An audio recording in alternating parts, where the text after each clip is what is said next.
الشيطان الرجيم. بسم الله الرحمن الرحيم. والذين يرمون أزواجهم ولم يكن لهم شهداء إلا أنفسهم فشهادة أحدهم 4 شهادات بالله إنه لمن الصادقين. والخامسة اللعنة الله عليه إن كان من الكاذبين. ويدرأ عنها العذاب أن تشهد 4 شهادات بالله إنه لمن الكاذبين. والخامسة أن غضب الله عليها إن كان من الصادقين. ولولا فضل الله عليكم ورحمته وأن الله تواب حكيم. قال المؤلف والمفسر رحمه الله تعالى: عذابا نفع بعلومه وعلومكم في الدارين آمين. إلى أن قال: هذه الآية الكريمة فيها فرج للأزواج وزيادة مخرج إذا قذف أحدهم زوجته وتعسر عليه إقامة البينة أن يلعنها كما أمر الله عز وجل وهو أن يحذرها إذا الإمام جرى عليها بما رماها به فيحلف الحاكم 4 شهادات لله في مقابلة 4 شهداء إنه لمن الصادقين، أي فيما رماها به من الزنا. المفسر رحمۃ اللہ علیہ ان آیات کریمہ کی تفسیر بیان فرماتے ہیں کہ ان آیات میں اللہ تبارک و تعالی نے خاوند کے لیے رستہ نکالا، رحمت فرمائی۔ اس کی وجہ یہ ہے کہ پہلا قانون جو آپ پڑھ چکے ہیں، اگر کوئی آدمی کسی مسلمان عاقلہ بالغہ حرہ عفیفہ پر زنا کی تہمت لگائے اور گواہ نہ ہوں تو اس کو 80 کوڑے حد لگے گی کہ اس نے جھوٹی تہمت کیوں لگائی۔ یہ مسئلہ تو حل ہو سکتا ہے کہ یا ثابت کرے گا تو عورت سے زنا کی حد لگے گی، ثابت نہیں کرے گا تو اس تہمت لگانے والے کو 80 کوڑا حد لگے گی جھوٹی تہمت لگانے۔ اب جو مشکل مسئلہ تھا وہ یہ تھا کہ اگر خدا نہ کرے کوئی آدمی اپنی بیوی کے ساتھ یہ عمل ہوتا ہوا دیکھے تو اب اس کے لیے تو بہت بڑی مشکل ہو گئی۔ یا تو وہ 4 گواہ پیدا کرے، ایک تو ہے یعنی 3 اور لے آئے۔ گواہ پیدا کرنا وہ آسان تو نہیں ہے کہ 1 منٹ میں آدمی گواہ پیدا کر لے۔ گواہ پیدا نہ کرے اور آ کے حاکم کو شکایت کرے تو اپنی بیوی پہ جھوٹی تہمت لگانے کا 80 کوڑا کھائے۔ اچھا، اور اگر چپ کر جائے، چلو بھی نہ تہمت لگائے نہ گواہ ثابت کرے تو پھر اس زانیہ عورت کے ساتھ زندگی کیسے گزارے؟ وہ تو اپنی آنکھوں سے دیکھ چکا ہے نا، ایک مسئلہ گواہ نہیں ہے لیکن وہ تو دیکھ چکا ہے۔ تو اب ایک شریف آدمی جو ہے وہ اپنے گھر میں اس قسم کی بدکردار عورت جس کا گناہ اپنی آنکھوں سے دیکھ چکا ہے، اس کے ساتھ زندگی کیسے گزارے؟ تو یہ ایک بہت بڑی مشکلات تھی۔ اللہ تبارک و تعالی نے قرآن مقدس کی یہ آیات نازل فرما کر اس مشکل کا حل فرما دیا کہ اگر کوئی بندہ اپنی بیوی پہ زنا کی تہمت لگاتا ہے، اگر گواہ ہیں تو عورت پہ حد زنا لگے، اگر گواہ نہیں ہے تو اب اس کے ساتھ ملاعنہ ہوگا۔ ملاعنہ کا معنی یہ ہوتا ہے کہ حاکم وقت جو ہے میاں بیوی دونوں کو حاضر کرے گا اور پھر خاوند سے پوچھے گا کہ کیا تم دعویٰ کرتے ہو کہ تم نے اپنی آنکھوں کے ساتھ یہ عمل بیوی کے ساتھ ہوتا ہوا دیکھا ہے؟ اگر وہ کہتا ہے کہ ہاں میں نے دیکھا تو قاضی حکم دے گا کہ اب تم 4 دفعہ قسم کھاؤ، کیونکہ 4 گواہوں کے بجائے تیری 4 قسمیں جو ہیں وہ گویا 4 گواہی ہیں، کیونکہ زنا کے اس بات کے لیے 4 گواہوں کی ضرورت تھی، تو اب گواہ تو اس کے پاس ہے نہیں، لہذا اللہ نے ایک راستہ پیدا فرما دیا کہ تم 4 دفعہ قسم کھاؤ، اللہ تبارک و تعالیٰ کو حاضر ناظر جان کر کہ میں سچا ہوں، میں نے اپنی آنکھوں سے یہ عمل دیکھا، اور 5ویں دفعہ جو ہے پھر لعنت کی طلب کرو کہ اگر میں جھوٹا ہوں تو مجھ پر اللہ کی لعنت ہو، یعنی اللہ مجھے اپنی رحمت سے دور کر دے۔ تو جب وہ یہ قسم کھا لے گا تو اب وہ حد قذف سے جو ہے بچ گئے۔ اب مسئلہ رہ گیا عورت کا، اب قاضی پھر عورت کو حکم دے گا کہ یا تو تم اقرار کرو اور حد زنا برداشت کرو، اور اگر تم اقرار نہیں کرتی ہو تو پھر تم بھی اسی طرح 4 قسمیں کھاؤ، اور اگر عورت نے بھی 4 دفعہ قسم کھا دی اور 5ویں دفعہ اللہ کے غضب کو دعوت دی تو اس کو بھی اب قاضی کہے گا کہ تم بھی اب حد زنا سے بری ہو، جیسے خامن تمہارا حد قذف سے بری ہے، نہ اس پہ حد لگے گی نہ تم پہ حد لگے گی، لیکن چونکہ تمہارا آپس میں لیان ہو چکا ہے اب تم اپنے خامن پہ ہمیشہ کے لیے حرام ہو، لہذا آئندہ جو ہے یہ میاں بیوی کی حیثیت میں نہیں رہتا۔ فرق صرف اتنا ہے کہ بعض فقہا یہ فرماتے ہیں کہ قاضی اس کو یہ بھی حکم دے گا کہ بھئی اب لیان ہو چکا ہے، ملائنہ ہو چکا ہے، ایک دوسرے کے سامنے تم نے قسمیں کھا لی ہیں تو اب کیا زندگی گزارتے ہیں، لہذا تم اس کو 3 طلاق دے دو تو وہ 3 طلاق دے دے گا، لیکن اگر وہ کہے میں طلاق نہیں دیتا تو لیان سے تفریق ہو جائے گی۔ قاضی اسی وقت حکم جاری کر دے گا کہ ان کا ملائنہ ہو چکا ہے اور یہ ابدی طور پہ اب بیوی حرام ہے، کبھی اس کی بیوی نہیں بن سکتی کسی حال میں بھی، یعنی دوبارہ نکاح کریں کچھ کریں کوئی راستہ ہی نہیں، کیونکہ جب معاملہ اتنی دور چلا جائے کہ خامد اپنی آنکھوں سے گناہ کو دیکھے اور پھر اگر عورت کی جھوٹی قسمیں کھا جائے تو ایسی عورت کے ساتھ گزارا کرنے کا تو کچھ تصور ہی نہیں تھا، تو اللہ تبارک و تعالیٰ نے ان کا یہ حل نکال دیا۔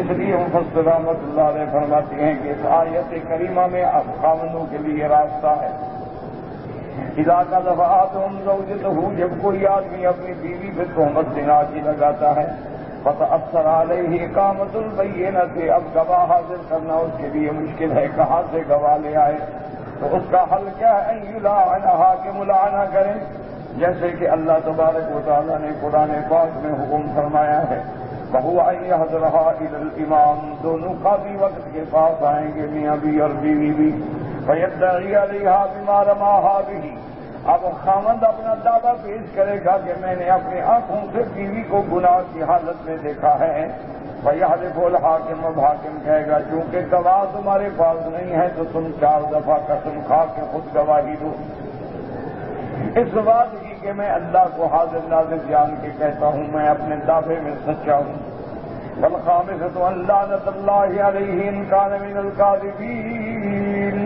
اور اس کے بعد 5ویں دفعہ یہ کہے کہ اگر میں جھوٹا ہوں تو مجھ پہ اللہ کی لعنت ہو، فإذا قال ذلك بانت منه بنفس هذا اللعان عند الشافعي وطائفة كثيرة من العلماء وحرمت عليه ابدا۔ اب مفسر رحمۃ اللہ علیہ فرماتے ہیں کہ جب لعان ہو گیا، جب خامد نے یہ قسمیں کھا لی تو لعان کرنے سے ہی گویا اس کی عورت اس کے لیے ہمیشہ کے لیے حرام ہو گئی۔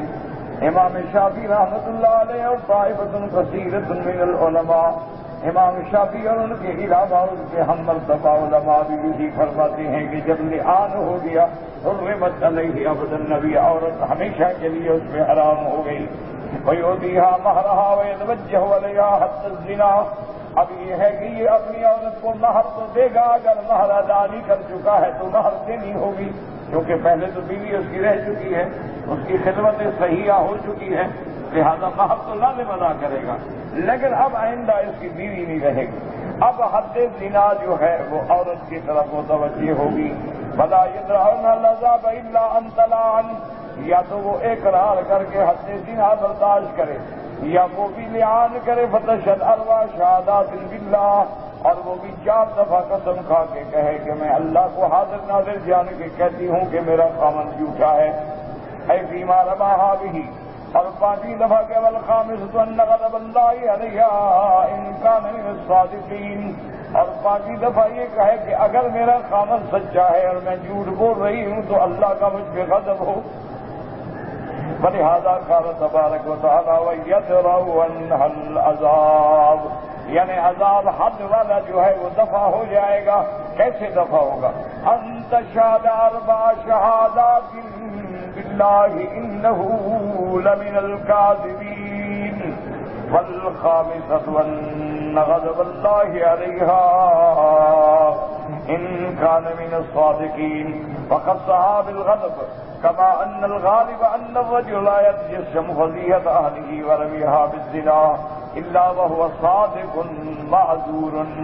عورت کے لیے 5ویں دفعہ یہ کہے گی اگر اس میں میں جھوٹی ہوں تو اللہ کا مجھ پہ غضب ہو، کیونکہ وجہ یہ ہے کہ کوئی خامند، کوئی غیرت والا باحیا خامند کبھی اپنی بیوی پہ جھوٹی زنا کی تہمت نہیں لگاتا۔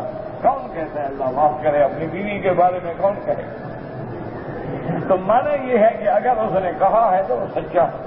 وہی دار و صدقہ فیما رماها به، ولہذا كانت الخامسة بها أن غضب الله عليها، فالمغضوب عليه هو الذي يعلم الحق ثم يحيد عنه۔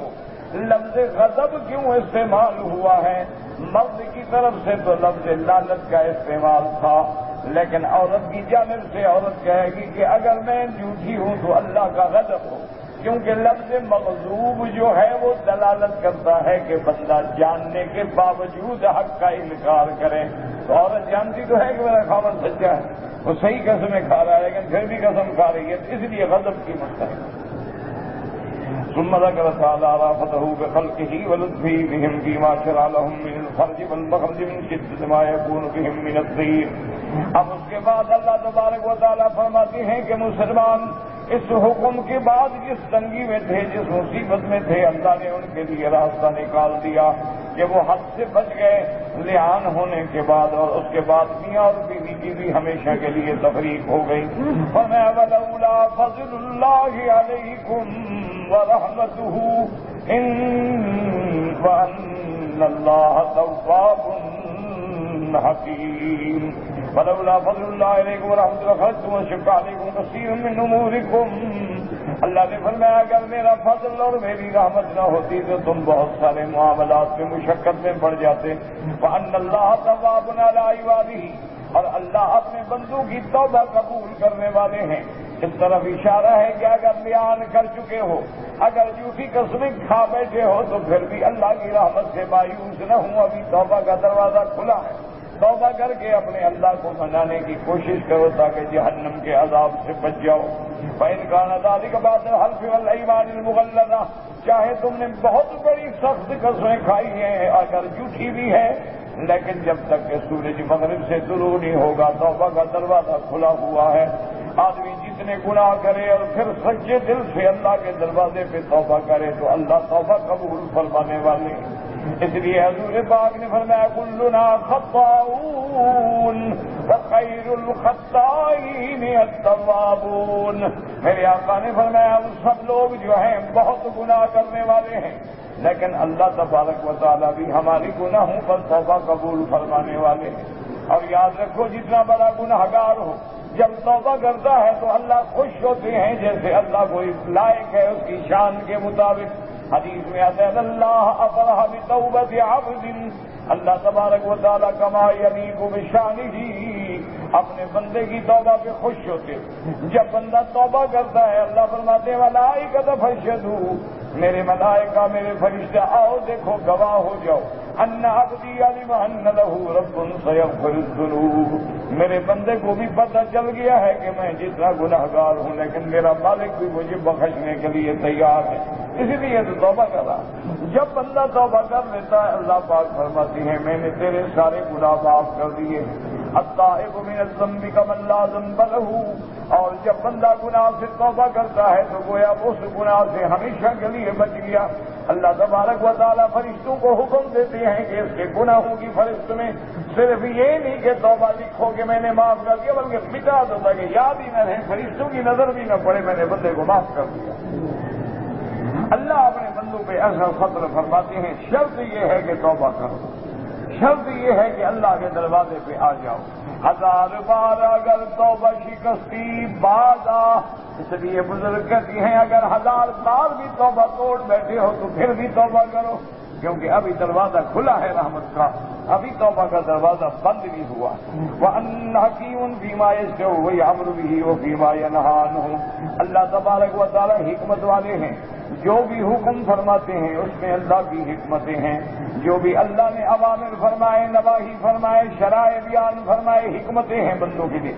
وقد ورد الاحاديث مقتضى الامر بهذه الايه وذكر سبب نزولها وفيما نزلت فيه من الصحابه.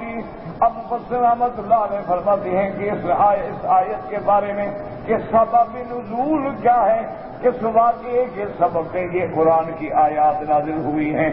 قال الامام احمد حدثنا يزيد قال اخبرنا عباد بن منصور عن اكرمة عن ابن عباس قال لما نزلت والذين يرمون المحصنات ثم لم يأتوا ب4 شهداء فجلدوهم 80 جلدة ولا تقبلوا لهم شهادة أبدا أولئك هم الفاسقون. جب یہ آیت اتری کہ جو لوگ کسی پاک بیوی پہ تہمت لگائیں پھر گواہ 4 نہ لا سکیں تو ان کو 80 کوڑا مارو جھوٹی تہمت لگانے کا، اور ہمیشہ کے لیے یہ مردود شہادہ ہے، اس کی شہادت بھی قبول نہ کرو چونکہ اس نے فاسقوں والا کام کیا ہے. قال سعد بن عبادہ وهو سید الانصار رضی اللہ تعالی عنہ. حضرت سعد بن عبادہ رضی اللہ تعالی عنہ یہ انصار کے سردار ہیں. حضور کی خدمت میں آیا هكذا انزلت یا رسول اللہ. فقال رسول اللہ یا معاشر الانصار سن رہے قل سیدکم وقالوا یا رسول اللہ صلی اللہ علیہ وسلم فإنه رجل غیور والله ما تزوج امرأة قط إلا بكرا وما طلق امرأة قط فاجترى رجل منا أن يتزوجها من شدة غيرته. جب یہ آیت اتری تو حضرت سعد بن عبادہ نے آ کے پوچھا کہ یا رسول اللہ اسی طرح یہ حکم آیا ہے؟ تو یہ تو بڑا یعنی سخت حکم ہے. حضور غصے میں آ گئے، اپنے فرمایا انصار دیکھو کیا کہہ رہا ہے تمہارا سردار، یعنی اللہ کا نبی قرآن سنا رہے کہتے ہیں ایسے اترا، یعنی نعوذ باللہ اس پہ شبہ ہے. انہوں نے کہا یا رسول اللہ ناراض نہ ہوں، اصل بات یہ ہے کہ حضرت سعد جو ہے بڑے غیور آدمی، اس لیے اس نے کبھی بھی شادی نہیں کی مگر کنواری لڑکی سے، کبھی بیوہ سے متعلقہ سے شادی نہیں کی کہ اس کی غیرت گوارا نہیں کرتی کہ یہ عورت پہلے کسی اور کی بیوی تھی، پہلے کسی اور کے بستر پہ لیٹتی تھی. تو یہ غیور آدمی ہے، اور اس نے اگر کبھی اپنی بیوی کو طلاق دی ہے تو ہمارا قبیلہ ڈر کے مارے اس عورت سے بھی شادی نہیں کرتا کہ کہیں غیرت میں آ کے یہ جھگڑا نہ کر لینا. تو یہ غیور آدمی ہے، اس لیے لفظ کہہ بیٹھا ہے نعوذ باللہ. آپ کی ذات پہ کس کو شک ہو سکتا ہے؟ اور اس کے بعد فرماتے وقال سعد واللہ یا رسول اللہ صلی اللہ علیہ وسلم انی لأعلم انها لحق وانها من اللہ. حضرت سعد نے فوراً کہا یا رسول اللہ مجھے اللہ کی قسم ہے میں جانتا ہوں یہ حق ہے، میرا ایمان ہے یہ آیت اسی طرح اتری ہے، لیکن ولكنی قد تعجبت انی لو وجدت لك ان قد تفقدها رجل لم يكن لي ان اهيجه ولا احركه حتى آتی ب4 شهداء. یا رسول اللہ مجھے تو تعجب اس بات پہ ہوا کہ اگر کوئی بدبخت یعنی آوارہ، لکا کہتے ہیں آوارہ آدمی، قد تفقدها کہ وہ کسی عورت کی ٹانگوں کے درمیان میں بیٹھا ہو تو میں خامد ہو کے نہ تو اس کو ماروں نہ اٹھاؤں بلکہ گواہ ڈھونڈنے جاؤں. مجھے سمجھ نہیں آئی یہ بات. یا رسول اللہ میری غیرت گوارا نہیں کہ اگر ایک آدمی آئے اپنی بیوی کے ساتھ زنا ہو رہا ہے وہ پہلے جائے گواہ بلائے، جب تک گواہ بلائے گا وہ تو بھاگ جائے گا. اچھا اور اس کو کچھ نہ کہے چھوڑ دے، اگر گواہ نہ ملے تو اب تہمت لگانے کا 80 کوڑا کھائے یا رسول اللہ. اس لیے مجھے تعجب ہوا کہ اللہ کا حکم ہے اس میں حکمت. اس کے بعد جناب فرماتے ہیں فواللہ انی لآتی بہم حتی یقضی بہا حاجتہ. یا رسول اللہ اگر میں 4 گواہ بلانے کے لیے جاؤں تو میں جب تک 4 گواہ بلا کے آؤں گا وہ تو اپنا کام کر کے چلا جائے گا، فائدہ کیا ہوا گواہ لانے کا. فقال ہمارے رسول اللہ یسیرا، تھوڑی دیر گزری کہ حتی جاء ہلال بن امیہ وهو احد الثلاثه الذين تیب علیہم، تھوڑی دیر گزری کہ حضرت ہلال بن امیہ حاضر ہوئے. اچھا یہ اس کے رشتے دار ہیں حضرت سعد سے، اور یہ وہ لوگ ہیں جو پیچھے رہ گئے تھے غزوے میں اور جن کی توبہ اللہ نے قبول فرمائی. حضرت ہلال بن امیہ آ گئے. فجاء من ارضه شام فوجد عند اهله رجلا فرآ بعینیہ وسمع باذنیہ فلم یہیجہ حتی اصبح. اب کہتی ہیں کہ وہ جب اپنی زمین سے رات کو شاخ واپس آئے، انہوں نے دیکھا کہ اس کی بیوی کے پاس ایک آدمی ہے، تو انہوں نے اپنی آنکھوں سے دیکھا، ان کی باتیں بھی سنی، لیکن اب وہ کیا کریں، اب گواہ ہے کر تو سن سکتے، شریعت کا کیا حکم ہے. فقضا علی رسول اللہ صلی اللہ علیہ وسلم، جب صبح ہوئی تو حضور کی خدمت میں حاضر ہوئے. فقال یا رسول اللہ انی جئت اہلی عشاء، یا رسول اللہ میں عشاء کو جب آیا فوجدت عندها رجلا، میں نے اپنی بیوی کے پاس ایک آدمی کو دیکھا. فرأیت بعینی وسمعت باذنی، میں نے اپنی آنکھوں سے دیکھا، ان کی باتیں بھی میں نے اپنے کانوں سے سنی. فقال یا رسول اللہ ما جاء به واشتد علیہ فاجتمعت علیہ الانصار وقالوا قد ابتلینا بما قال سعد بن عبادہ الآن. اب اس کے بعد حضور کو بھی یہ بات بڑی سخت ناگوار گزری کہ ایسا واقعہ ہو گیا، اور انصار بھی کہنے لگے کہ حضرت سعد کے منہ سے جو کلمہ نکلا تھا اللہ نے ہمیں امتحان میں ڈال دیا کہ ہم خود اس مسئلے کے شکار ہو گئے. اور اس کے بعد فرماتے ہیں وقال ہلال، اب اس کے بعد ہم نے کب تک ہلال بن امیہ بن الناس کہ اب حضرت آقا انعامدار حضرت ہلال کی شہادت جو ہے اس کو باطل کر دیں گے اور اس کو کوڑے بھی ماریں گے. اس کے بعد کہتی ہیں کہ سب پریشان ہے. وقال ہلال، حضرت ہلال نے کہا واللہ انی لارجو ان یجعل اللہ لی منها مخرجا. حضرت ہلال نے کہا بھی نہ گھبراؤ، مجھے اللہ کی ذات کی رحمت پہ امید ہے کہ اللہ ضرور مجھے اس مشکل سے نکالیں گے کہ زنا بھی میری بیوی کے ساتھ ہو. اب گواہ میں لا نہیں سکتا، 80 کوڑا بھی میں کھاؤں، لیکن مجھے یقین ہے میرا مولا مجھے ضرور رحمت فرمائے. وقال ہلال یا رسول اللہ فإنی کا ذرا ما اشتد علیک ما جئت به واللہ یعلم انی لصادق.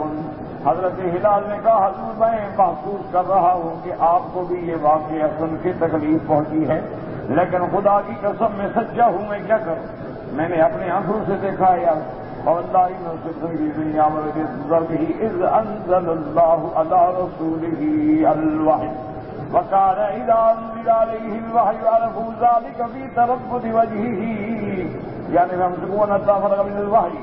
اب حضور ارادہ فرما رہے تھے کہ حکم دیں کہ اس کو 80 کوڑا مارا جائے، لیکن اللہ کی وحی نازل ہو گئی، اور جب وحی نازل ہوتی تھی تو حضور کے چہرے کے اثرات دیکھ کے صحابہ پہچان لیتے تھے کہ وحی آ رہی ہے. جب حضور وحی سے فارغ ہوئے تو اللہ نے قرآن یہ اتارا والذین یرمون ازواجہم ولم یکن لہم شہداء الا انفسہم فشہادت احدہم اربع شہادات باللہ فصبر یا رسول اللہ. جب وحی آئی تو حضور خوش ہو گئے اور آپ نے فرمایا ابشر یا ہلال، آپ نے فرمایا تجھے مبارک ہو قد جعل اللہ لک فرجا ومخرجا، اللہ نے تیرا راستہ پیدا فرما دیا ہے نکلنے کا. فقال ہلال قد كنت ارجو ذلك من ربی عز وجل. حضرت ہلال فرماتی ہیں کہ مجھے اپنے رب کی رحمت سے یہی امید تھی. فقال رسول اللہ ارسلوا الیہا فارسلوا الیہا فجاءت، آپ نے اس کی بیوی کو بلایا فتلاها رسول اللہ صلی اللہ علیہ وسلم علیہما. حضور پاک نے یہ قرآن کی آیتیں میاں بیوی دونوں پہ پڑھی. فذکرہما واخبرہما ان عذاب الآخرۃ اشد من عذاب الدنیا. پھر حضور پاک نے ان دونوں کو ڈرایا کہ دیکھو غور کر لو کہ دنیا کے عذاب سے آخرت کا عذاب جو ہے وہ زیادہ سخت ہے. فقال ہلال واللہ یا رسول اللہ لقد صدقت علیہا. حضرت ہلال نے فرمایا رسول اللہ خدا کی قسم میں نے سچ کہا ہے، میں نے جھوٹ نہیں بولا ہے.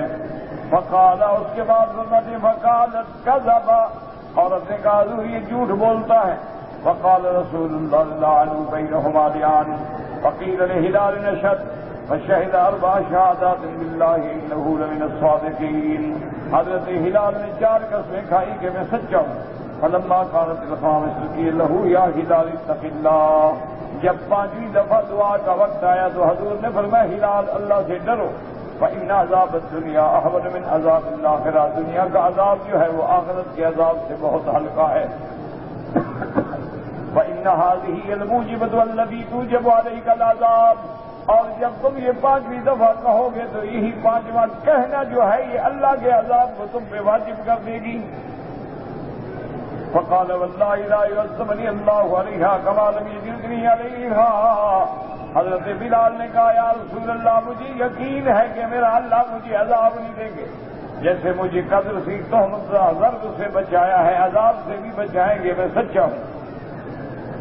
فشهد في الخامسة اللعنة الله عليه إن كان من الكاذبين. ثم قيل للمرأة اشهدي 4 شهادات بالله إنه لمن الكاذبين. وقيل لها عند الخامسة اتق الله فإن عذاب الدنيا أهون من عذاب الآخرة وإن هذه الموجبة التي توجب عليك العذاب. فتلقى الساعة محمد بالاعتراف. اس کے بعد حضور نے اس کی بیوی سے کہا بھی تم بھی قسمیں کھاؤ. اس نے بھی 4 قسمیں کھائیں تو حضور نے فرمایا ٹھہر جاؤ اللہ کا عذاب بڑا سخت ہے نہ کھاؤ نہ کہو 5ویں دفعہ اللہ کی غضب کو دعوت نہ دو. اب عورت ذرا ڈر گئی سوچنے لگی قریب تھا کہ شاید سچی بات مان لے لیکن پھر تیار ہو. ثم قالت والله لا أرضى قومي. میں اپنی برادری کو شرمندہ نہیں کرتی. فشهدت الخامسة ان غضب الله عليها ان كان من الصادقين. ففرق رسول الله صلی اللہ علیہ وسلم بینہما. حضور پاک نے فرمایا اب دونوں آپ علیحدہ ہو گئے کبھی یہ آپ کی دوبارہ بیوی نہیں بن سکتی. وقضى ألا يدعي ولدها لأب ولا يرمي ولدها. آپ نے فرمایا اب جو بچہ پیدا ہوگا وہ اپنے حضرت ہلال کو باپ نہیں کہے گا اور نہ تم اس بچے کو کہنا کہ بلد زنا ہے فلاں ہے. جو ہوا تو قصور تو بڑوں کا ہے نہ بچے کا کیا قصور ہے. ومن رماها او رما ولدها فعليه الحد. اور جس آدمی نے اس بچے کو کہا کہ تم بلد زنا ہو تو پھر اس پہ بھی ہم حد جاری کریں گے. وقضى ألا بيت لها عليه فلا قوت لها من أجل أنهما يفترقان من غير الطلاق وراود وفي عنها. اور حضور نے یہ فیصلہ بھی فرما دیا کہ اب وہاں یہ عورت نہ رہے گی نہ خرچے دینے کی حقدار ہے کیونکہ ان میں تفریق ہوئی ہے. یہ طلاق تو نہیں ہے اور نہ خامد مر گیا ہے کہ یہ عدت گزارے گی بلکہ یہ تو ابدی طور پہ تحریم ہو گئی ہے. قال ان جاءت به اصحاب قریشا ہمش الساقين وهو الهلال وان جاءت به اورق جعدا جماليا خضر الساقين سابق الاليتين وهو الذي رميت به. اور اس کے بعد آپ نے فرمایا کہ اگر وہ بچہ پیدا ہو اس سے ہم کہتے ہیں کہ بالکل شوخ بدلا سا ہو اور ایسے پتلی ٹانگوں والا اور ایسے کہتے ہیں کہ صاف رنگ والا پھر تو وہ ہلال کا ہوگا. اور اگر وہ آئے ایسے مربع ہو یا عدن اس کے بال گھنگریالے ہوں اور اس قدر جسا کہنے اور بجلیاں بھری ہوئی ہوں سابق الیتین اور الیتین جو ہیں یہ بھی بھرے ہوئے ہوں تو سمجھ لینا یہ اس آدمی کا بیٹا ہے جس کے ساتھ تہمت لگائی گئی. فجاءت به اورق جعد جماليا خضر جسا کہنے سابق الیتین. فقال رسول الله لولا الايمان لكان لي ولها شان. اب جب بچہ پیدا ہوا تو بالکل اسی زانی کی شکل تھا. حضور نے فرمایا اگر یہ قسمیں نہ کھا چکی ہوتی تو خدا کی قسم میں اس کو ایسی سزا دیتا کہ دنیا کے لیے عبرت بن جاتی. لیکن قسم کھا چکی اب اللہ کا حکم اعلان ہو چکا ہے. بس قال كما كان بعد ذلك اميرا على مصر وقال يدعى لامه ولا يدعى لاب. رواه ابو داود حسن بن علي ان يزيد بن هارون به نحو مختصرا. حضرت اکرمہ فرماتے ہیں کہ خدا کی شان دیکھو کہ یہی لڑکا یعنی جو اپنے باپ سے نہیں پیدا ہوا دوسرے سے پیدا ہوا ایک وقت آیا کہ مصر کا یہ حاکم بھی بنا مصر پر حکومت بھی کی اس نے امیر بھی بنا مصر. یہ اللہ کی شان ہے اللہ جس کو دے. اسی لیے ہارون الرشید کے زمانے میں جب ہارون الرشید بادشاہ بنا تو اس نے مصر پہ ایک ایسے آدمی کو حاکم بنایا جو بالکل غلام تھا اور کالا تھا اور بالکل بے وقوف تھا کم عقل. یعنی اس کی بے وقوفی کا یہ عالم ہے کہ نہر سویز میں پانی نہ آیا اور مسلمانوں کی فصل جو تھی وہ پانی کے نہ ہونے کی وجہ سے تباہ ہو گئی. تو وہ لوگ شکایت لے کے گئے بادشاہ کے پاس، امیر کے پاس، مصر کے والی کے پاس کہ جی مہربانی کریں، ہمارے فصل برباد ہو گئے ہیں، لہٰذا سرکاری مالیہ آبیانہ جو ہے ہمیں معاف کر دیا جائے۔ انہوں نے کہا کیا بات؟ نے کہا جی کپاس کاشت کی تھی، پانی ملا نہیں ہے اور سب کی سب جل گئی۔ نے کہا بڑے بدبخت ہو، تم نے اون کاشت کیوں نہیں کی؟ کپاس کیوں کاشت کی تم؟ یعنی اس بدبخت کو یہ پتا نہیں کہ اون تو جانور سے اترتی ہے، زمین میں تھوڑی کاشت ہوتی ہے۔ تو انہوں نے کہا کہ کپاس کے بجائے تم نے اون کاشت کیوں نہیں؟ تو ایک آدمی نے ہارون الرشید سے کہا، اور انہوں نے کہا ہارون الرشید آپ بھی عجیب آدمی ہیں، ایسے آدمی کو آپ نے بادشاہ بنایا ہے۔ اور انہوں نے کہا یار میں نے قسم کھائی تھی کہ مجھے اگر اللہ نے بادشاہی دی نا تو میں ان پہ ایک ایسا جاہل بناؤں گا بادشاہ، کیونکہ یہاں خدائی کا دعویٰ کرنے والے پیدا ہوئے تو میں ان پہ جاہل بٹھاؤں۔ تو میں نے قسم کھائی تھی، میں نے پوری کر دی ہے، اب میں اس کو ہٹا دوں۔ تو یہ اتفاقات ہیں اور تاریخ میں ہوتے رہتے ہیں۔ تو بہرحال اب مسئلہ یہ ہو گیا کہ اگر میاں بیوی میں یہ واقعہ ہو جائے تو ان میں لیان ہوگا۔ اگر میں نے جھوٹی حضرت تہمت لگائی تو حد قذف آ جائے۔ اگر دونوں قسمیں کھا لیں تو دونوں میں تفریق ہو جائے گی، وہ بیوی جو ہے خاوند کے لیے ہمیشہ کے لیے حرام۔ واللہ اعلم۔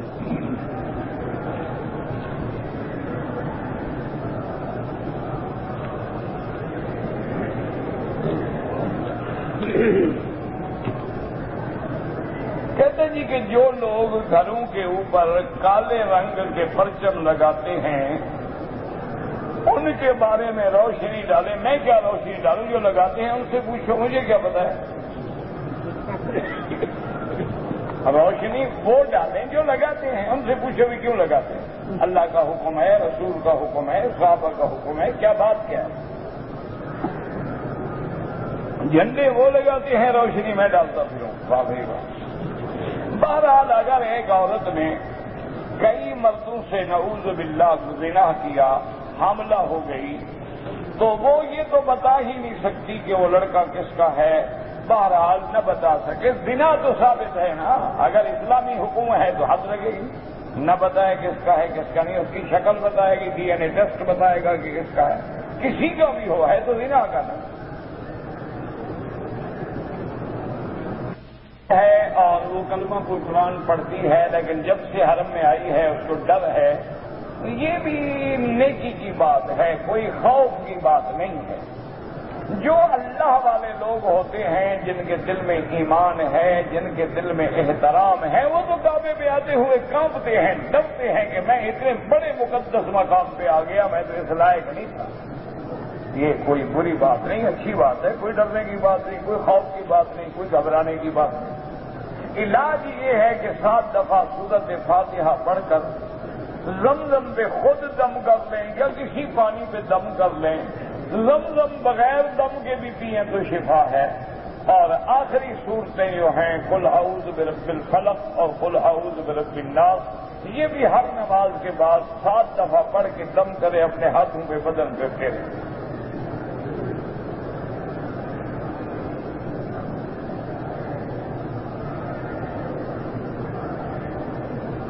بہرحال میں نے عرض کر دیا ہے یہ شیطانی وساوس ہوتے ہیں، کیونکہ بعض عورتیں بیچاری نوجوان لڑکیاں بڑی صالح ہوتی ہیں اور شیطان حملہ کر کے ان کو گمراہ کرنے کی کوشش کرتا ہے، تو کوئی گھبرانے کی بات نہیں، لاکھ برے خیال ڈالیں یہ تو اچھی بات ہے۔ ایک آدمی حضرت علی کی خدمت میں آئے رضی اللہ تعالی عنہ اور کہا کہ حضرت میں جب نماز پڑھتا ہوں اللہ معاف کرے اللہ معاف کرے، مجھے ایسے گندے گندے خیال آتے ہیں خدا کے خلاف، نبی کے خلاف۔ تو حضرت علی نے دیکھا، فرمایا اچھا تم اس مرتبے پہ پہنچ گئے ہو؟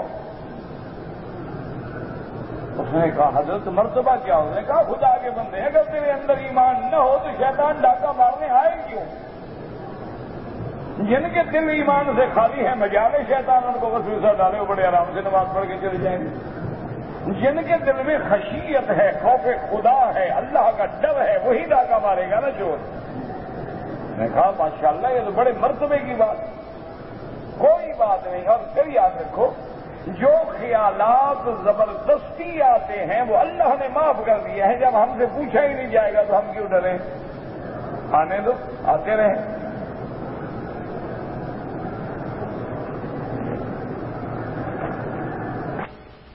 آج کے دنوں میں ہم کنکریاں مارنے کے لیے جائیں تو وضو ضروری ہے، اگر وضو ہو تو افضل ہے، کیونکہ کنکری مارنا بھی عبادت ہے، اتباع سنت محمد مصطفیٰ ہے۔ کنکری مارنا کو مذاق نہیں، مخول نہیں، نہ وہاں بھی شیطان بنا ہوا کھڑا ہے، ہم تو اتباع سنت محمد مصطفیٰ کر رہے ہیں۔ تو اس لیے اگر وضو ہے تو افضل ہے، نہ ہو تو کنکری مارنا جائز ہے، لیکن افضل یہ ہے کہ وضو ہو تاکہ کنکری کے بعد وہ دعا مانگے جو سنت محمد مصطفیٰ ہے۔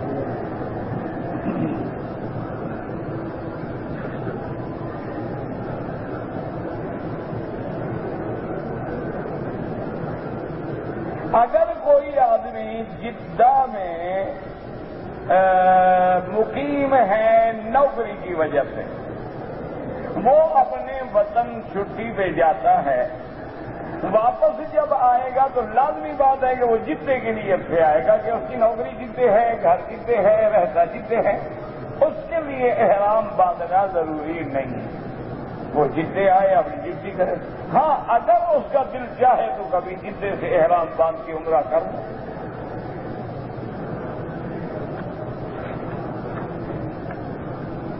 شب معراج کے بارے میں یاد رکھیں کہ بزرگان دین کے اقوال تو کتابوں میں ملتے ہیں، لیکن کسی صحیح حدیث مبارک سے روشنی نہیں پڑتی کہ 15 شعبان کی رات جو ہے وہ لیلۃ البراء ہے، شب برات ہے، اس میں رزق لکھا جاتا ہے، پڑھایا جاتا ہے، کم کیا جاتا ہے، اور اسی لیے بعض لوگ کہہ دیتے ہیں نا کہ انا انزلناہ فی لیلۃ مبارکۃ انا کنا منذرین فیہا یفرق کل امر حکیم، تو اس لیلہ مبارکہ سے مراد لیلۃ القدر کی رات ہے، نہ کہ 15 شعبان کی رات ہے۔ حضرت ابن عباس نے وضاحت فرمائی ہے کہ لیلۃ المبارکہ ای لیلۃ القدر۔ اسی طرح حافظ ابن کثیر رحمۃ اللہ علیہ نے تمام بڑے بڑے ائمہ اور علماء مفسرین کے قول نقل فرمائے ہیں کہ حضرت ضحاک، حضرت سدئی، حضرت اکرمہ سب یہ فرماتے ہیں کہ 15 شعبان کی رات میں نہ رزق لکھے جاتے ہیں، نہ فرشتوں کو کوئی کشف سپرد کی جاتی ہے، اور نہ اللہ کے رسول نے یا صحابہ نے کو خاص اس رات عبادت کرنے کا حکم دیا ہے۔ اصل میں لیلۃ المبارکہ سے مراد لیلۃ القدر ہے، لیکن بعض بزرگان دین، اولیاء اللہ اور عباد اللہ الصالحین سے اس رات کے فضائل ہیں۔ ویسے بھی شعبان کا مہینہ جو ہے بڑی فضیلتوں والا مہینہ ہے، اسی لیے جب شعبان آتا تھا تو رحمت دو عالم ہمیشہ دعا فرماتے تھے اللہم بلغنا رمضان کما بلغتنا شعبان، کہ یا اللہ جیسے تو نے ہمیں شعبان نصیب کیا ہے رمضان بھی نصیب فرما۔ اور شعبان کے مہینے میں میرے آقا بہت زیادہ نفلی روزے رکھتے تھے، حتیٰ کہ آپ کی ازواج مطہرات فرماتی ہیں کہ ہمارے رمضان کے جو روزے قضا ہو جاتے تھے وہ ہم شعبان میں ادا کرتے تھے، کیونکہ حضور روزے کے ساتھ ہوتے تھے، تو حضور رمضان کے آنے سے پہلے رمضان کے استقبال کے لیے نفلی روزے رکھنا شروع کر دیتے تھے تاکہ طبیعت میں عادت بھی ہو جائے اور استقبال رمضان بھی ہو جائے۔ آپ شعبان میں جتنی مرضی آئے عبادت کریں، لیکن کوئی خاص حکم ہو قرآن حدیث میں وہ ہمیں آج تک نہیں ملا کسی صحیح حدیث مبارک میں۔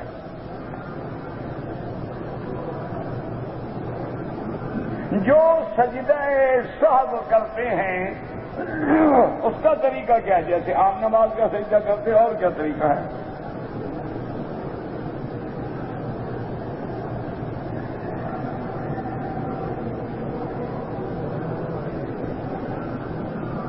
میری بیٹی بیچاری جل گئی گیس سلنڈر سے، اللہ تبارک و تعالیٰ اس کے حال پہ رحم فرمائے، اللہ مسلمانوں کو ہر مسلمان کی بچی پہ رحم کرے۔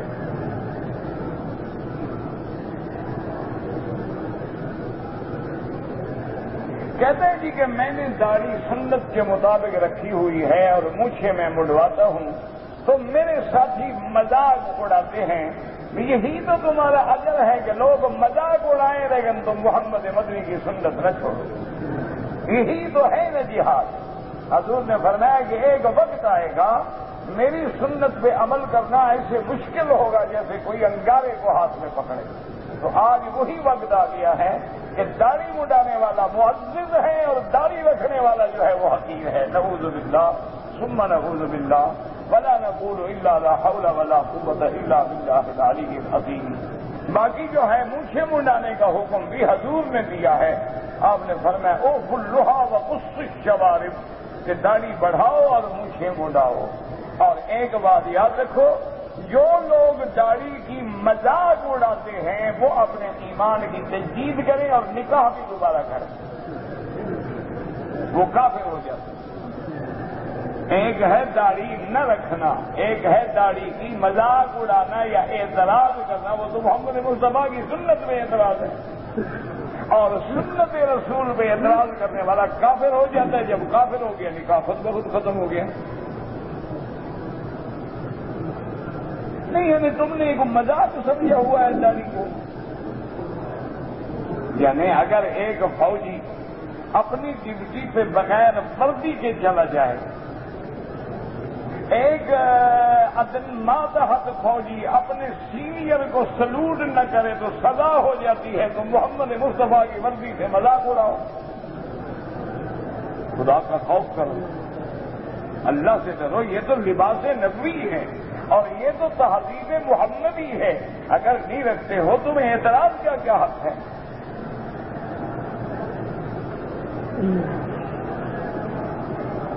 اللہ کی شان ہے. پتہ نہیں حضور کی امت کہاں جا رہی ہے.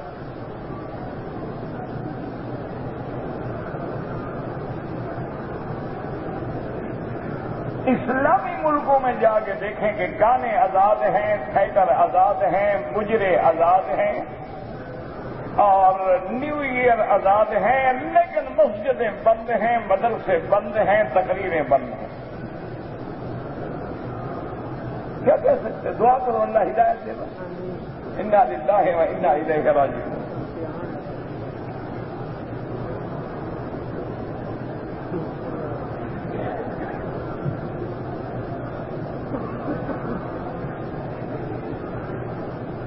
ہم لوگ مدینہ منورہ سے آئے ہیں, احرام باندھ لیا, نیت کر لی, ہم نے عمرہ پورا کر دیا. ایک ہمارا ساتھی تھا جس کو بخار ہو گیا, اس نے احرام کھول دیا, کپڑے پہن لیے اور عمرے کے ارکان طواف صفا وغیرہ کچھ نہیں کیا. اب کیا حکم ہے؟ جب وہ ٹھیک ہو جائے تو فوراً مدینہ منورہ واپس جا کے احرام باندھ کے عمرہ کر لے تو کوئی جرمانہ نہیں. اگر نہ کرے تو پھر ایک بکری دم دینی پڑے گی اور عمرہ بھی اس کو مسجد عائشہ سے کرنا ہوگا, کیونکہ اگر وہ میقات پہ واپس لوٹ جائے. اور سب سے اچھی بات ہے, آج کل 25 ریال 30 ریال پہ آدمی مدینہ شریف پہنچ جاتا ہے. 30 ریال جانے کے, 30 ریال آنے کے, 60 ریال کرایہ ہو گیا, 20 ریال کا کھانا کھا جائے گا. چلو حاضری بھی ہو گئی, دوبارہ زیارت بھی ہو گئی, عمرہ بھی ہو گیا. اور اگر بکری دینی پڑے گی تو کم از کم 300 ریال لگے گا. تو کیا ضرورت ہے 300 بھرنے کی؟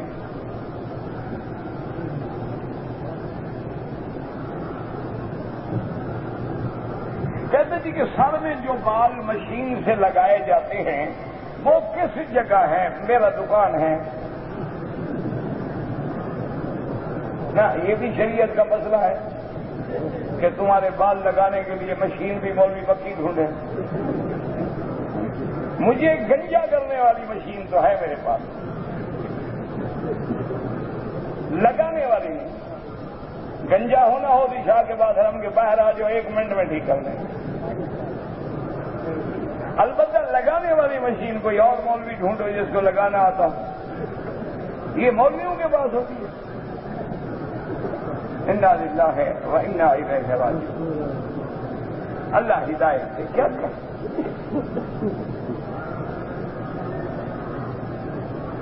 کہتے جی کہ ہم آپ کا طرز سننے کا وقت جلدی ختم ہو جاتا ہے, وقت زیادہ سوال و جواب میں چلا جاتا ہے, اس لیے سوال جواب عشاء کے بعد کریں. اچھی بات ہے لیکن دعا کریں. میری ایک تو طبیعت ٹھیک نہیں, کچھ گھر میں تکلیف ہے, اللہ شفا عطا فرما دے. تو مجھے تو خوشی ہے, اچھی بات ہے, آپ نے جو اچھی بات ہے وہ میں قبول کرتا ہوں نا. آپ ایسی بات پوچھے جو میرے ساتھ تعلق ہی نہیں رکھتی.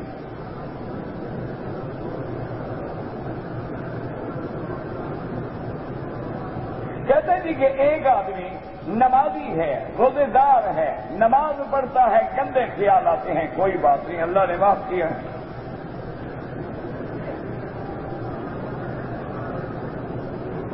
عمرے کے بعد صفا مروہ کی ہے، صفا مروہ دوڑنے کے بعد میں نے نفل نہیں پڑھے تو کوئی ضروری نہیں، خود تو کہہ رہے ہو نفل، وہ نفل ہیں ہی نہیں، وہ پڑھنا ضروری نہیں۔ طواف کے بعد 2 رکعت پڑھنا واجب ہے، صفا کے بعد کوئی واجب نہیں۔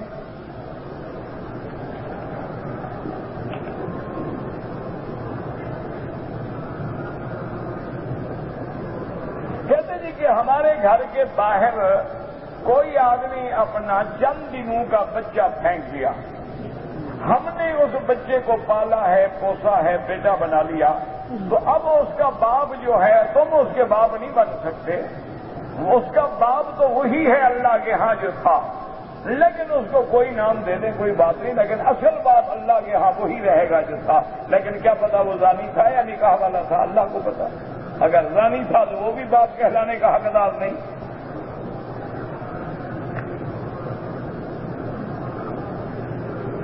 حالت احرام میں حجر اسود کو بوسہ دینا، بھئی بوسہ دینا سنت ہے، لیکن جو کتابوں میں لکھا ہے وہ سمجھو کہ حالت احرام میں خوشبو لگانا منع ہے، اور حجر اسود پہ بعض لوگ آگے عطر لگا دیتے ہیں، اور آپ نے فوراً بوسہ دیا اور عطر آپ کے منہ کو لگ گیا، دم دینی پڑ جائے گی۔ اس لیے احتیاط ہوتی ہے کہ حالت احرام میں آدمی اشارہ کر لے، بوسہ نہ دے، ممکن ہے کہ تازہ عطر لگا ہوا ہو، تو اس لیے ورنہ تو بوسہ دینا جائز ہے۔ اچھا خوشبو آ رہی ہے لیکن عطر کوئی نہیں ہے، بالکل بوسہ دو۔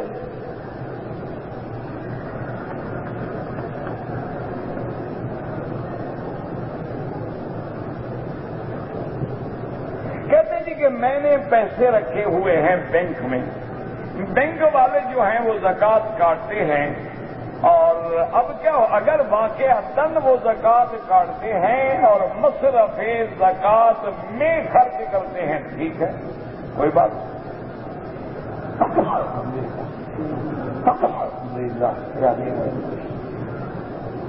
اور اگر وہ لوگ لیتے ہیں لیکن آگے صحیح مصرف میں خرچ نہیں کرتے ہیں تو زکوٰۃ ادا نہیں ہوگی، آپ کو الگ دینی پڑے گی۔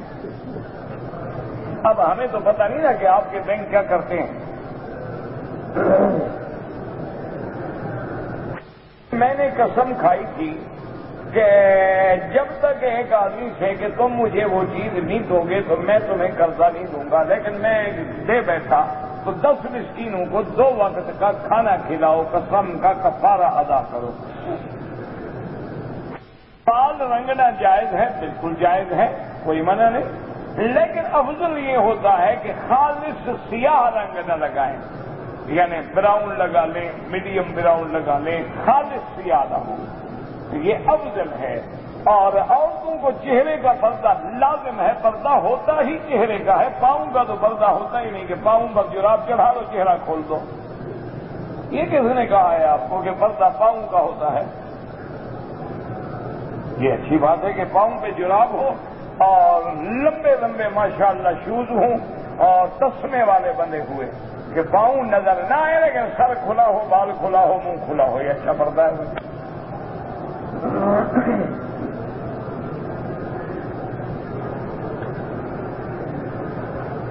آدمی پاکستان سے عمرہ کر کے مدینہ چلا گیا، واپسی پر دونوں نے احرام نہیں باندھا، مکہ آگے کیوں نہیں باندھا؟ کیا عذر تھا؟ اگر کوئی عذر نہیں تھا تو واپس جا کے عمرہ کرے ورنہ دم دینی پڑے گی۔ اگر ایک عورت ہے وہ حیض روکنے کی گولیاں کھا رہی ہے لیکن اس کو کچھ دھبے سے لگے ہیں، اس کے بعد پھر بلیڈنگ ہوئی یا نہیں ہوئی، بند ہو گئی تو ٹھیک ہے، غسل کرے، نماز پڑھے اپنے، اور اگر خون جاری ہو گیا تو مانا حیض شروع ہو گیا۔ اگر ایک آدمی بینک میں ملازم ہے، اس کے بیٹا یا بیٹی سے رشتہ کرنا جائز ہے، بالکل جائز ہے، کافر تو نہیں ہو گیا غریب کو۔ بینک میں ملازم ہے، اچھا کام نہیں ہے، لیکن یہ تھوڑا ہی وہ غریب کافر ہے، مسلمان ہیں، اچھا پھر اس کے بیٹے بیٹی کا کیا گناہ ہے؟ نوکری تو باپ کرتا ہے، بیٹا بیٹی کیا کرتے ہیں؟ ان کا کیا گناہ ہے؟ ان کے گھر میں کھانا کھانا جائز ہے، بالکل جائز ہے، خدا کے بندے کھانا تو یہودی کے گھر میں بھی جائز ہے۔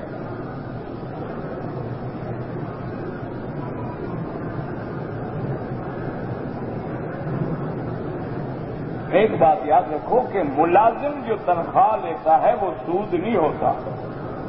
شرعاً یہ چاہیے کہ ایسے اداروں میں نوکری نہ کرو۔ جو ادارے سودی کام کرتے ہیں، جوئے کا کام کرتے ہیں، زنا کے اڈے چلاتے ہیں، شراب بیچتے ہیں، خنزیر کا گوشت بیچتے ہیں، ایسے لوگوں کی نوکری کرنا حرام۔ ورنہ یہ تو اپنے وقت کی اجرت لیتا ہے، یہ تھوڑا جوا کھیل رہا ہے، یہ تھوڑا بیچارہ سود لے رہا ہے۔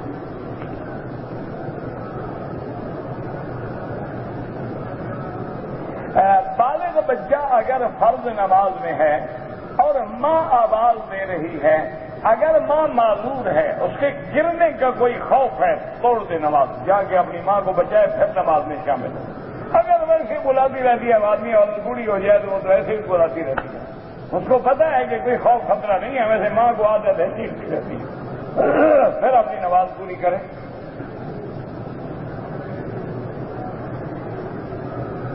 کہتے ہیں جی کعبۃ اللہ میں جب پہلی نظر پڑے تو دعا قبول ہوتی ہے۔ ہاں، جب آپ اپنے ملک سے آتے ہیں اور پہلی نظر پڑتی ہے۔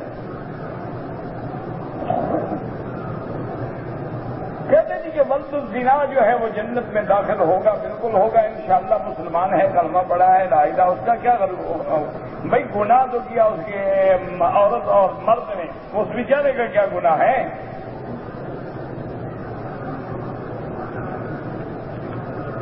کون سا لباس سنت کے مطابق استعمال کریں؟ بابا لباس شریعت میں سب جائز ہے، صرف ریشمی نہ ہو اور ایسا لباس نہ ہو جس سے کافروں کے ساتھ تشبہ ہوتا ہو۔ بڑی شلوار پہنو، چادر پہنو، لمبا کرتا پہنو، چھوٹا کرتا، سب جائز۔ زمزم کا پانی کھڑے ہو کے پیے نہیں، بیٹھ کے پیے، لیکن اگر کھڑے ہو کے پیا جائے تو جائز ہے۔ دوسرا پانی کھڑے ہو کے پینا جائز نہیں ہے۔ یہ مانا نہیں کہ جب بھی زمزم آئے کھڑے ہو جاؤ، پی رہا ہے تو کھڑے ہو جاؤ، زمزم آئے تو کھڑے ہو جاؤ۔ ہمارے ہاں تو عادت ہو گئی ہے نا جھکنے کی اور کھڑے ہونے کی، بس زمزم کے آگے جھک جائیں گے، فرض نماز نہیں پڑھیں گے، سبحان اللہ۔ زمزم آئے کھڑے ہوگا، جی زمزم شریف آ گیا تو نماز شریف وہ نہیں پڑھیں گے۔ کے خلاف سے چمٹ کے دعا مانگیں، بالکل مانگیں۔ ایک مٹھی داڑھی رکھنا حدیث سے ثابت ہے کہ حضور کے سینے پہ تھی، سینے پہ تب آئے گی جب ایک مٹھ ہوگی۔ 20 رکعت تراویح پڑھنا ثابت ہے، بالکل ثابت ہے، اجماع صحابہ ہے اور حکم خلیفہ راشد ہے، اور خلیفہ راشد کی سنت محمد مصطفیٰ ہے۔ سب تمہیں حضرت عمر سے کوئی چڑ ہے نہ؟ کوئی وجہ تو بتاؤ نا، کہ چونکہ اصل میں 20 طرح بھی پڑھائی ہے، حضرت عمر کا حکم ہے، تمہیں کیا چڑ ہے؟ ہم نے تو کبھی 8 پہ انکار نہیں کیا، تم 20 کا آخر انکار کیوں کرتے ہو؟ تمہیں حضرت عمر سے غصہ ہے؟ انا للہ و انا الیہ۔ یاد رکھو 8 پڑھے گا، 12 پڑھے گا، 13 پڑھے گا، لیکن جب 20 پڑھے گا تو ساری حدیثوں پہ عمل ہو جائے گا۔ اگر 8 پڑھے گا تو 12 والی، 13 والی، 20 والی حدیثیں تو چھوڑ دے گا۔ جو ساری حدیثوں پہ عمل کرے وہ حدیث پہ عمل نہیں کرتا، جو ایک پہ کرے وہ عمل کر رہا ہے۔ ہم عقل کا کوئی علاج ہے دنیا میں؟ دیکھو نا، اب ظہر سے پہلے 2 رکعت بھی حدیث میں موجود ہے، 4 بھی موجود ہے۔ ہمیں آنکھوں پر جب حدیث رسول آ جائے، آمنا باللہ، خلاص انتہا۔ اچھا، اگر 4 رکعت پڑھے گا تو دونوں حدیثوں پہ عمل ہو گیا کہ نہیں ہو گیا؟ 4 والی پر بھی اور 2۔ اچھا، صرف 2 پڑھے گا تو 4 والی حدیث تو رہ گئی نا؟ تو جو دونوں حدیثوں پہ عمل کر رہے کہتے ہیں یہ حدیث پہ عمل نہیں کرتا، یہ تو حنفی ہے۔ اچھی بات ہے، تم ایک پہ کرو تو ٹھیک ہے، جو 2 حدیثوں پہ عمل کرے وہ نہیں کرتے۔ اللہ ہدایت دے بس۔ حضرت امیر معاویہ اور حضرت علی کی جنگ جو ہے کس بات سے ہوئی تھی؟ دشمنوں نے کرائی تھی۔ دشمن لڑا دیتے ہیں، بھائیوں کو لڑا دیتے ہیں، باپ بیٹے کو لڑا دیتے ہیں، دونوں کا کوئی گناہ نہیں، دشمن نے لڑا دیا، کوئی غلطی پہ نہیں، لیکن حق حضرت علی کے ساتھ تھا۔ حضرت معاویہ کو چاہیے تھا کہ وہ حضرت علی کی اطاعت فرما لیتے، لیکن اللہ نے دونوں کو معاف کر دیا کہ دونوں اصحاب رسول ہیں، رضی اللہ عنہم ورضوا عنہ، اللہ نے معاف کر دیا، تم نے ابھی تک معاف نہیں کیا۔ اس کا کوئی علاج ہے کسی کا؟ اللہ کہتا ہے میں ان سے راضی ہو گیا لیکن تو راضی نہیں ہوا۔ ماشاء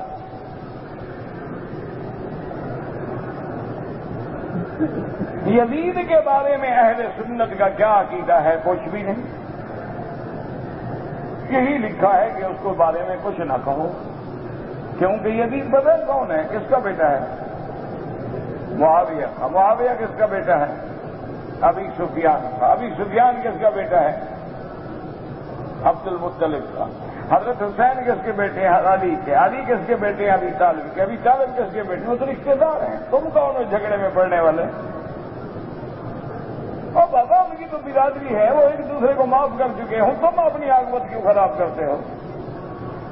حضرت امام مالک کو جب کوڑے مارے گئے تو بادشاہ کے بعد جو ان کا بیٹا بادشاہ بنا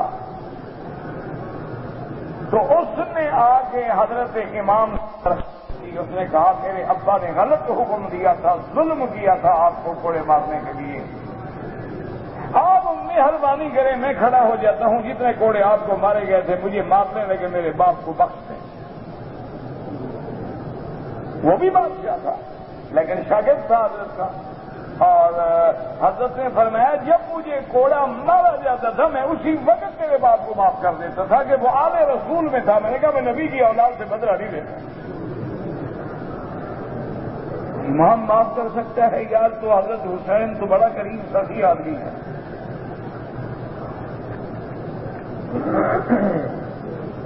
حجاج کو ظالم کیوں کہتے ہیں؟ اس کی ہسٹری پڑھ لیں، اچھا ہوا تو میں ٹکرا نہیں ورنہ تو پتہ لگ جاتا کہ کیوں ظالم کہتے ہیں، بتا دیتا نا وہ آپ کو۔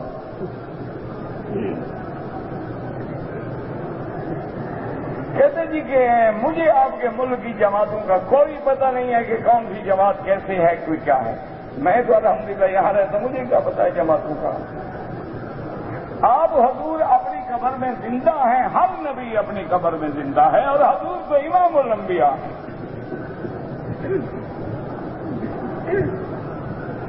کوئی ایسا وظیفہ بتائیں کہ میرا ذہن قوی ہو جائے، کوئی تیر ڈھونڈو یار، میں کہاں وظیفوں والا، وہ تیر شیر ڈھونڈو، وہ نظر نیاز چڑھاؤ، اس پر جا کے وہ حلوہ پیش کرو۔ ہم تو خود طالب العلم ہے، ہمیں تو یہی وظیفہ آتا ہے، قرآن پڑھو، استغفار پڑھو، اسماء اللہ الحسنہ پڑھ کے دعا مانگو۔ یہاں والے لوگ جو ہیں وہ کس امام کی فقہ پہ؟ امام احمد بن حنبل رحمۃ اللہ علیہ۔ بیت اللہ کی تعمیر کتنے دفعہ ہوئی ہے؟ آپ کتاب لے لیں تاریخ مکہ للازرق کی، ایک ہی آدمی ہے، سارے سوال وہی لکھ رہا ہے، فارغ بیٹھا ہوا ہے لکھ رہا ہے، کیا کرے آپ؟ بعض ادب کے مسئلے پہ روشنی ڈالیں، قیامت میں انشاءاللہ بی بی فاطمہ سے پوچھ لینا۔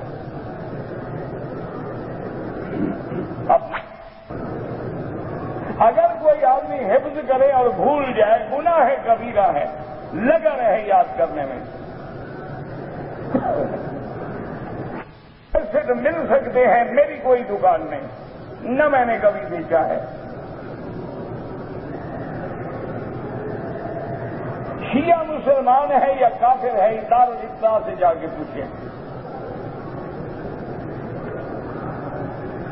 سبز بدری حضور نے باندھی ہے، حضور نے کبھی نہیں باندھی، آپ نے سفید باندھی ہے یا سیاہ باندھی؟ جو حضور کو ہر جگہ حاضر نادر مانے وہ کافر ہو جاتا ہے۔ حضور کا نام لے کے انگوٹھے چومنا خالص بدعت ہے، سنت ہے درود پڑھو۔ اگر مجھے کچھ ریال پڑے ہوئے ملے ہیں غریبوں کو تقسیم کر دو۔ نماز کے بعد دعا کرنا حدیث سے ثابت ہے، بالکل ثابت ہے کہ دعا جو ہے دبر الصلوات المکتوبہ جو ہے قبول ہوتی ہے۔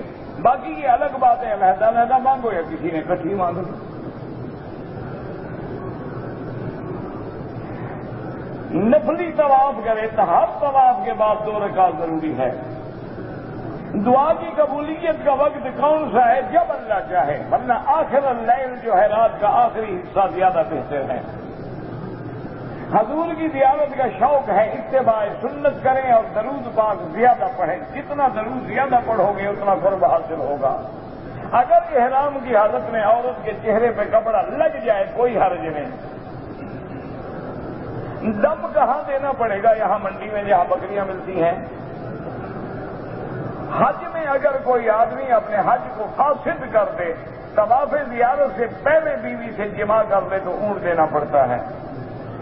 دوران طواف ہم کیا پڑھیں؟ سبحان اللہ والحمدللہ لا الہ الا اللہ اللہ اکبر وللہ الحمد۔ اگر ایک آدمی نے بال کٹوا دیے، دوبارہ عمرہ کرے، بال ہوں یا نہ ہوں، ہر عمرے کے بعد اس طرح پھروانا پڑے گا۔